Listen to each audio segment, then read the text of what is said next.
Good evening, ladies and gentlemen, and welcome to another Fallout 76 daily news video with me, your host Blackwell, here at youtube.com/BlackwellTV. If you like this video, hit that thumbs up button and subscribe for more content. Enable that notifications bell so you get to know exactly when the content's been put out. In today's video, we're going to be looking at the Inside the Vault, which you can see here, which came out over the weekend. It's a 3-year anniversary of Fallout 76, so we're going to be reading through that. We're also going to be looking in-game as well at the store update and that sort of thing. It's not a major update. That comes normally on the Tuesday, but it's Monday, the 15th of November, so we'll be having a look and seeing what's available.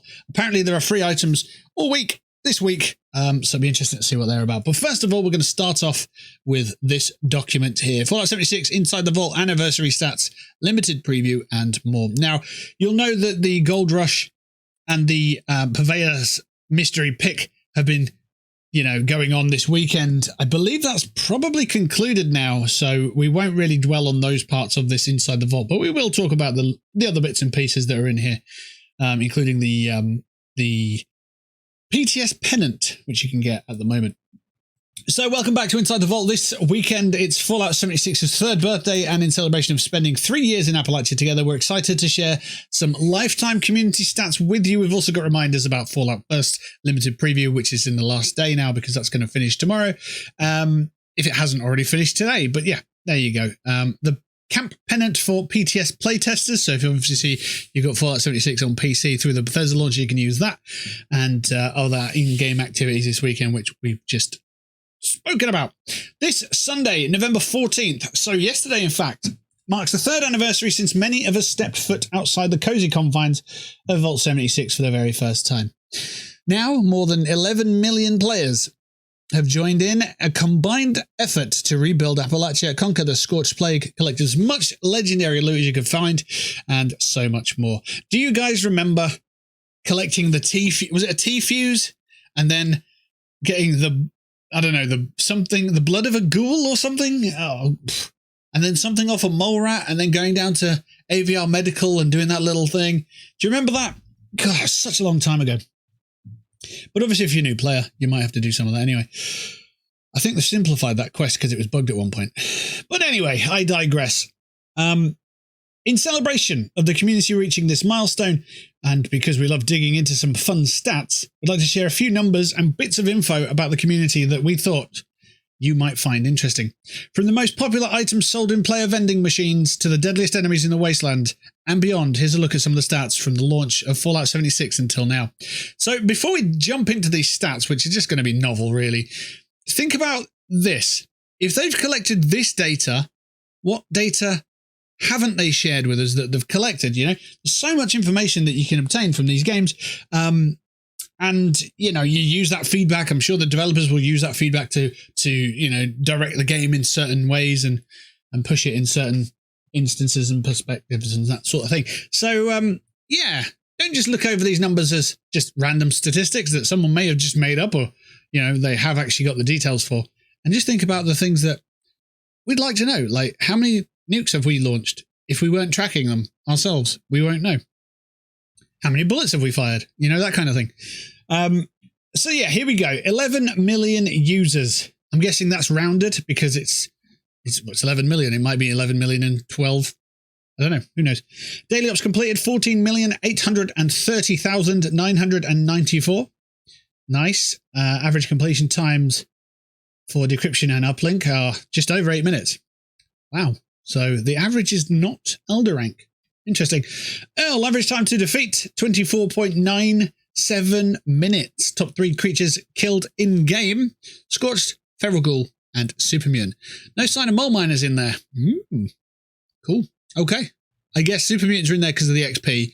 Ghouls are in there because of all the White Springs nukes from the past and all the bloated ghouls in the nukes and all that stuff. And then Scorched because, well, Scorched, everything's scorched at the Queen, isn't it? So that makes sense, I suppose. The top 3 deadliest creatures: the Imposter Sheep Squatch, the Scorchbeast Queen, and the Annihilator Sentrybot. No Earl in there. Fair enough, though. Wow. I mean, an Annihilator Sentrybot style boss quest would be really cool. That'd be amazing. Imagine that. You go in to a flat arena, so that obviously the Sentrybot can get around easily, and it goes ham on you. It's got all these types of That'd be amazing. The most often killed cryptid is the Wendigo. I'm surprised at why that maybe that's because of the Sons of Dane complex. You know, one violent night. Maybe. There's no real event where the Grafton monster... Well, there's Grafton Day, but it's not really that often, is it? It's not that worthwhile. Events completed during the coming storm, 6 million. Shin versus Romani. A lot of people going for Romani there and not picking Shin. Fair play. Cap spent, what's that? 95 billion, 318 million, 24,636. Most items, most bought items. Items most, why don't I just read it as it is? Items most bought from player character shops. With a little asterisk there because it means no ammo, I do believe. Stimpaks marsupial handmade rifle. That's weird. That's really weird, actually. Stimpak super. And Speed Demon serum. Excluding ammo. But is that not excluding junk as well? Because I'd be surprised that there's not screws and stuff in there as well. But handmade might be in there because of all the Jupers back in the day. Maybe. Maybe. Who knows? I don't know how it works. So, and I'm glad I don't know because I wouldn't want to know. Workshop with highest number of captures. The Poseidon Energy Plant. Legendary script spent. That's 11 billion. Gold bullion spent 5 billion. Nearly 6 billion. Camps. Region with the highest count is the forest. Camp shelter most placed is the free one, followed by the vault lobby. Most popular world's setting, top 5. Fast travel, camp budget, free building, camp placement, and crafting cost. Those ones not really that useful at the moment because they've only been available for about 4 months. So yeah, it's not really 3 years like the other bits. Thank you so much for everyone who's enjoyed and who's joined us in Appalachia since the door to the vault first rolled open in 2018. We've had a blast evolving 76 and playing alongside you, as well as we've introduced each new questline feature and quality of life improvement. Here's to spending many more years together in the wasteland. There you go. So they've basically said, you know, here's to spending many more years. So they're going to carry on with this game, which means continued support. I'd just love to see what's next. What's the next chapter of storytelling? What is the next story arc from Fallout 76? If you've got any suggestions or guesses, let us know in the comments. It goes on to Fallout First Limited Preview, which we know about because we've been watching these videos all week, right? Right. Earn your Mothman pennant. This one here, this is pretty cool. So if you own this game on PC via the Bethesda.net launcher, you've got the PTS. You can jump into that at any point and check out the new content before it actually gets into the game. And you can help give feedback and test the game and that kind of thing, and head to the Bethesda's Discord and give you feedback. If you load up the PTS between now and I think the end of testing, which is in December, then you will get this pennant in game. That's the only way you can get it. So it's going to be a super rare one. It's going to be this little fella. Well, this is actually a bat that's flapping about behind me. But yeah, you can get a Mothman pennant from that. Maybe if I attach legs to this, I could turn it into a little Mothman. I don't know. We'll see. So yeah, you'll get this pennant that you can put in your camp. Let's see. We will grant pennants to everyone who earned them within a week after we release the Night of the Moth update. Log on to the test server before playtesting concludes in early December to ensure your Mothman will always keep an eye on your home while you're out adventuring. It is just a little triangle that you put on the wall. It's not like you get your own pet or anything crazy like that. And then they finish off with Gold Rush and the mystery pick, which we obviously know about. They have actually expired, so we don't need to dwell on those. So that's the inside the vault. The link's in the description below if you want to throw your pen on the floor. Alternative, if you want to read it. Hey, look, magic! I've got another pen. I'll probably drop that in a minute as well. So yeah, the link for that is in the description below. We should probably just jump into the game and see what's going on. So we will. Okay, welcome back into the game. This is my alt account, and the reason for that is because I don't own this item on this account. So that's why I've loaded it up, just to show you guys that the Red Rocket Garage is the flash sale for the current day, and the price of this is 250 atoms. It's a pretty good bargain, really, for a big prefab for your camp. So take a look at that, and if you want it, get it. I say it's pretty good. I say it's good. I'm actually going to get it on my alt account as well, because that's a good use of atoms. 250 atoms for that item there. Got a free repair kit. The Let's Nuke icon is still free as well, in-game emote. And something that I noticed a couple of days ago, I don't know if they've rectified it or anything, but the happy anniversary thing here, you can get some multicolored trail fireworks and a lunchbox. Be careful not to shoot indoors or too close to enemies. Now, just watch what happens if we redeem it. So, we redeem it, it's redeemed. Because I checked this a couple of days ago, and it wouldn't just redeem. I redeemed it and redeemed it and redeemed it and redeemed it for ages and ages and ages. And it kept triggering, and I don't know what the problem was. But maybe that was a little thing that needed hotfixing. Okay, I look mad now. But I kept being able to redeem it. It was weird. I don't know if it actually got put onto my account or onto my character. I don't know. I didn't check. But yeah, if I've got loads of fireworks on all of my characters now, that'll be why. Let's alt an F4 out of that one. Because we've got another one here. Right, okay, so the Red Rocket Garage is there. Redeem that on our main account now. And the happy anniversary one. We can claim it again. Weird. It's just really weird, because... Anyway. Let's jump onto a character. Let's go Don Key. And let's hop into some adventure mode. Now, I'm not fully sure that Minerva's in game at the moment. And it's my job to find out, so you know. Because it might be her Emporium sale at the back end of this week. Because we've just had the gold rush, which means there was double gold in the treasury notes machines. What are they called? Treasury exchange, or whatever they're called. They are called gold press machines. That's what they're called. And typically, a gold rush will come along the week before Minerva has a big Emporium sale. So we'll have a look. If she's not anywhere in the 3 locations that we know her to be, then we will know that there is a sale on this week. Okay, so starting off, she's not at the Foundation.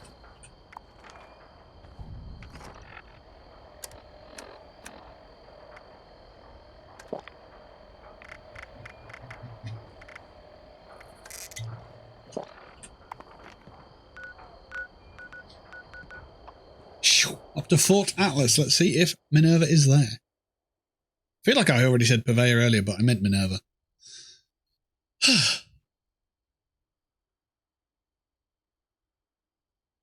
Wonder what will be in tomorrow's store update.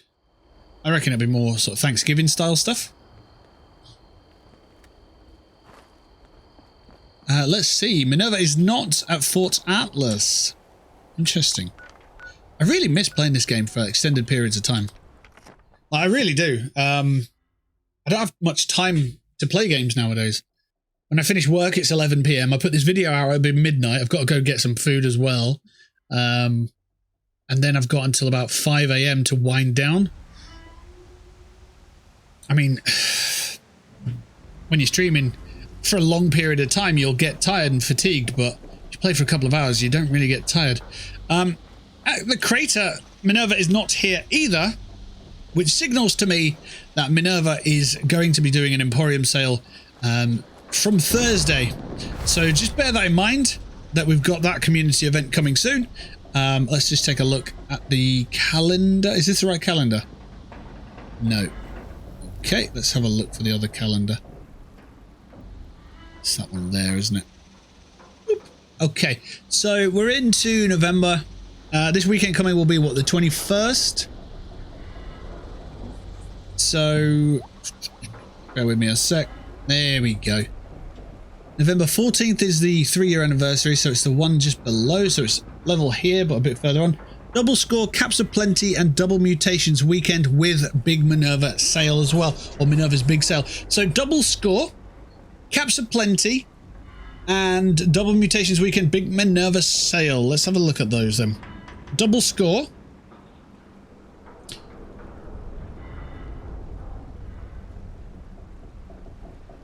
Does that not work? It's not bloody working. There it is.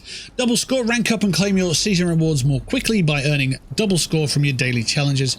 Make sure you don't miss out on any of those rank ups this weekend. So that's coming this week. So from Thursday. Caps are plenty as well, which is the robot vendors are overflowing with caps. So they're going to have 2,800 caps for you to take each day as well. So that's quite useful. What was the other ones? There's the double mutations as well in the daily ops, and the Minerva big sale as well. The big sale Emporium, or big Emporium sale, however you want to word it. They're from Thursday, so not just yet, but you can always prepare for those in the forthcoming days by making sure that you get as much gold as you can. Let's stretch that to screen. There we go. It fits nice and it's snug back on there. Cool.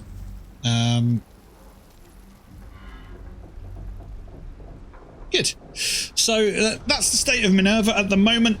We've had a look at the store update. We need to look at the daily challenges and, of course, the daily ops as well. So let's take a look.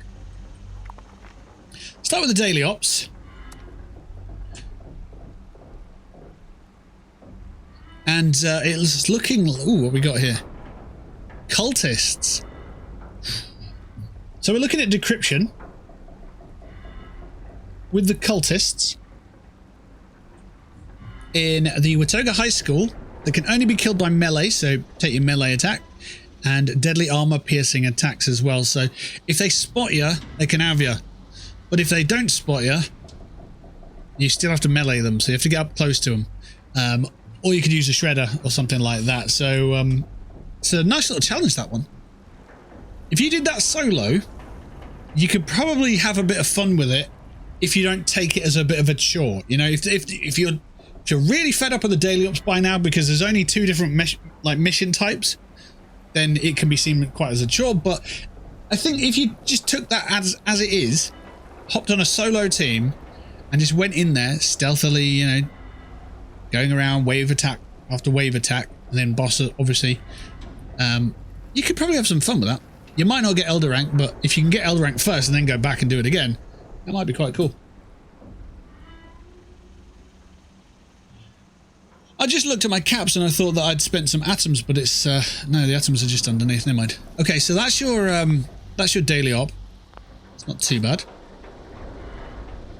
And then you've got the weeklies, which are just, you know, ongoing, and the dailies, which are collect purified water, complete your daily op, complete an event, complete 5 of these for a gold star, kill 3 cryptids, kill a legendary, level up, and mod a piece of armor.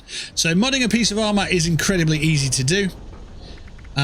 Completing an event's incredibly easy to do, and collect purified water. They're your easiest ones to do. I'm not saying the other ones are difficult, but they're the first ones that I would consider if I was to try and get some score. We'll go for the mod a piece of armor one right now because it's so easy to do. We're up at Crater. Doesn't cost you any materials. All you need to do is simply go up to an armor workbench and adjust a skin on a piece of armor. Maybe not even that, you know, you could just take off a mod if you've got one on there, a piece of armor that you don't want. Let's have a look. Let's see what we can do here. Let's have a look. Wonder would that work? A piece of flare? It'd still use a piece of plastic, wouldn't it? Platinum backpack. Let's see what else we've got.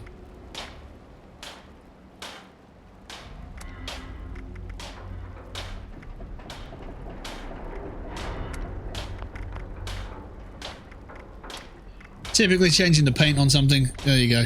It just uses up an oil. There you go. Put that back. Sorted. Nice and simple, that one. The purified water, I'm going to head back to my base because I've got water purifiers there. And completing an event. Well, if you take a settlement and then defend it, that completes an event. So that's quite simple to do as well. So that's what I would suggest. Put some parades up. You could do that. Manhunt, that's going to be incredibly easy to do as well. If I can get there before it's complete. Looks like there's Teddy Knights there already. So we're going to head down.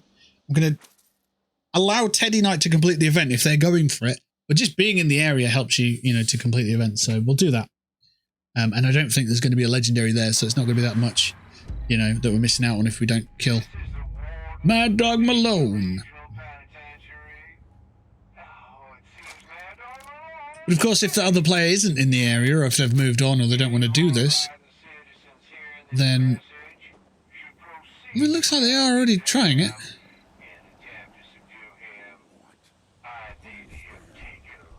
I wonder where that player is. So they may have moved on.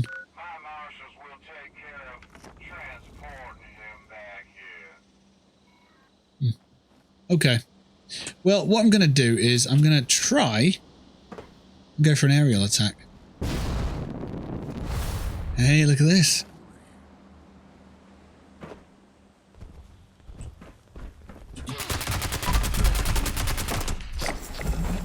Is that sorted?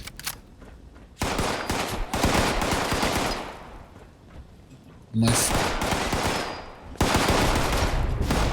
favourite way to get out of there is always through the roof. It's just a cool way of getting out. It takes me back to nuclear winter. Get a sniper rifle up on this rooftop. You had loads to aim at. And then, you know, the circle would come along and you'd have to move on. But yeah. So that's the event complete. Head home to get the purified water. Just got to wait a little bit of time. No one's going to shoot me from there though, so that's fine. And then see what else could we do? Daily op, kill some cryptids, kill a legendary. So for cryptids, I would probably be aiming at the Wendigo or the Grafton monster. They're the two that I'd sort of be aiming for. The Flatwoods monster is really difficult to pinpoint. You know, there's no real dedicated spawn for that. As it stands, next year there will be. Because there's going to be some space-themed content coming to the game. Hopefully it's not just a scoreboard. Hopefully it's more to it than a scoreboard. I'm hoping there's going to be some kind of, you know, seasonal event of some description.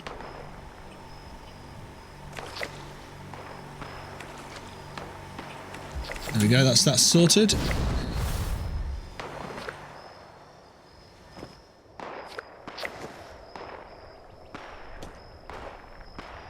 The reason I say that is because on one of the calendars, what was it? It was the roadmap. On one of the roadmaps, it had a season that was space-based. Let's see if I can find it. Is it this roadmap? Yeah, Tales from the Stars. So the bottom right corner, the winter section, you get 4-star legendaries, seasonal event, The Ritual, which is based on the Cultists. So I'm guessing that's the, you know, the moth event that's in the PTS at the moment. And then Invaders from Beyond, Public Challenge, and Daily Ops Surprises. So I'm hoping that that will lead to Daily Ops being aliens, or Daily Ops, maybe one Daily Op you get transported off to a spaceship. I don't know. Who knows? There's some weird stuff that have happened in Fallout in the past. I'm looking at you, Mothership Zeta. That could be something like that. So it doesn't technically say Season 6 or Season 7 is going to be those things. So yeah, it's an interesting one. It says top right, Season 5, Escape from the 42nd Century, and that was confirmed. We did that. Season 6, there's no mention of the Unstoppables-based theme. And then in Season 7's little icon, it doesn't say anything about the Invaders from Beyond. So yeah, I don't believe it's just going to be a scoreboard, but you never know, things will always change. It's a live service game, so you know, the evolution of the game depends on the feedback from the community. So get your say in there on Discord and go from there. Also, just before we head off with that one, just at the bottom there it says plus camp pets.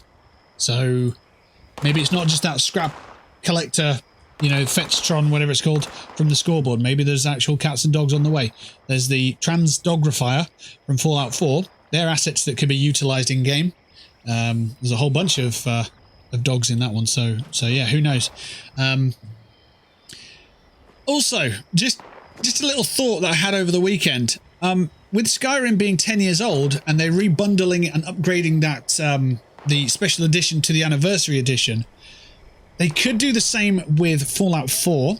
They could do the same with Fallout 76. Now, think about it this way. All the Creation Club content with Fallout 4 could be bundled into an upgraded version, an anniversary version maybe. Now, Fallout 4 has just celebrated its 6th birthday. This game's 3 years old.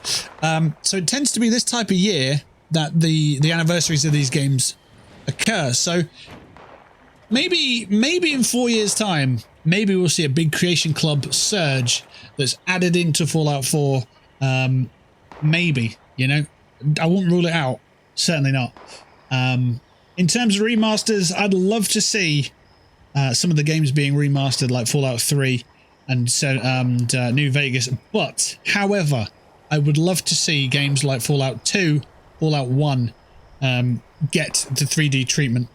I know there's a lot of remasters going on at the moment because of the pandemic, and it's easier, I wouldn't say it's easy, because it's not, to get a remaster out there than a brand new product. So I guess that's why we're seeing it with like Grand Theft Auto Trilogy being, you know, the definitive edition and how that's launched, and Skyrim's remaster. So, you know, the word remaster isn't cast out of Bethesda's lips. They understand what a remaster is and a definitive edition and a special edition of a game is. So, you know, it's not absurd to rule that out, you know, to think that down the line that it could happen.